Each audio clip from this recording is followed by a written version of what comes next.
Welcome to Vanguard Gifted Academy's educational channel, and this is the 5th episode of our new exploration series, What is Gifted Education? My name is Dr. Mark McKee. I'm a clinical child psychologist. I've been working with gifted children for some 30 plus years. Parents often come to me with concerns regarding their children, and some of those parents come with the idea that they would like their child evaluated to see if they are gifted. We do an evaluation, and we often find out that a child who's, performed relatively poorly in school or has performed poorly on standardized tests is a gifted child who's been bored, who's been not interested in what's been going on, who has felt out of place. A number of these children are also diagnosed with ADHD.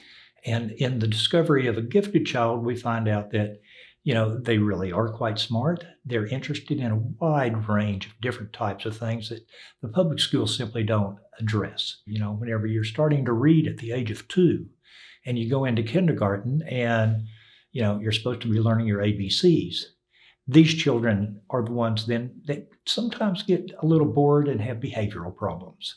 And whenever we understand that a child is gifted and intellectually gifted, and they become involved in a program such as Vanguard or other private schools for gifted children, they flourish.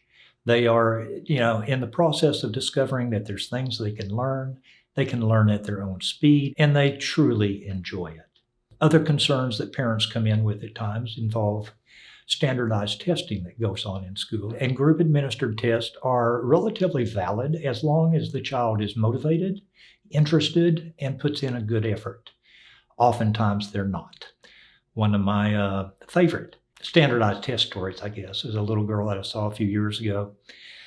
She came in, she was 7 or 8 years old at the time and had been coming to see me for some anxiety. And I had also done an evaluation and found out that this child had an IQ well above 140. Anyway, she comes in to see me one day, sits down on the couch and looks at me and says, "Oh, Dr. McKee, we had those ISAT testing today." I said, "Yeah." She said, "I hate those things." I said, "No, you're not the only one." She looked at me and got a little smile on her face. She said, "You know what I did? I drew flowers." Didn't read one question. She drew flowers. Parents call me up and say, "Dr. McKee, you told us this child was intellectually gifted. So why is it she's only scoring 40th, 50th percentile on standardized test?" But I thought to myself, 40th, 50th percentile, that's awfully good for flowers.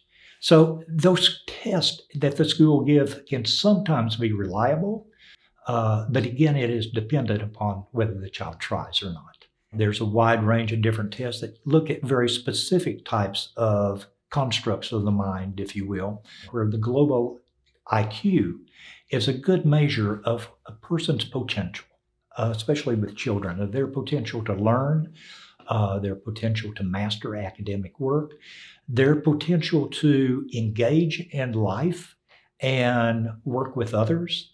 And so with gifted children, depending on the research that you read, the IQ comes out on the bell curve.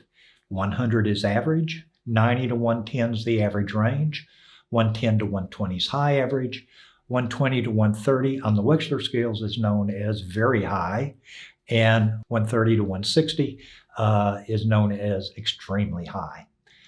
Again, depending on whose research you read, giftedness starts somewhere around 120, 125 and above.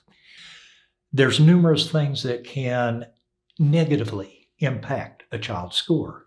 One of them is a child who just physically doesn't feel well one day.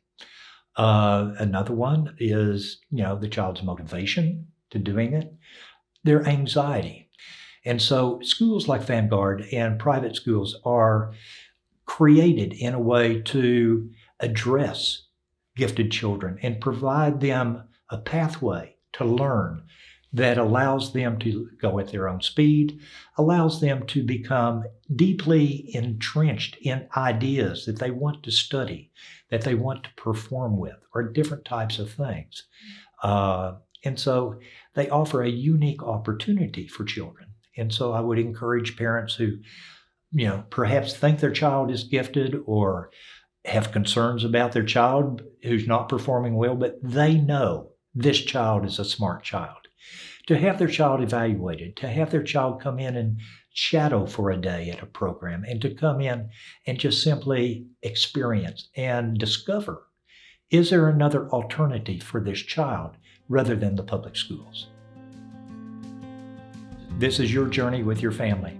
We want to be here as a resource for you. So please follow us on Facebook or YouTube. And as always, thank you for listening, and we appreciate your time and support.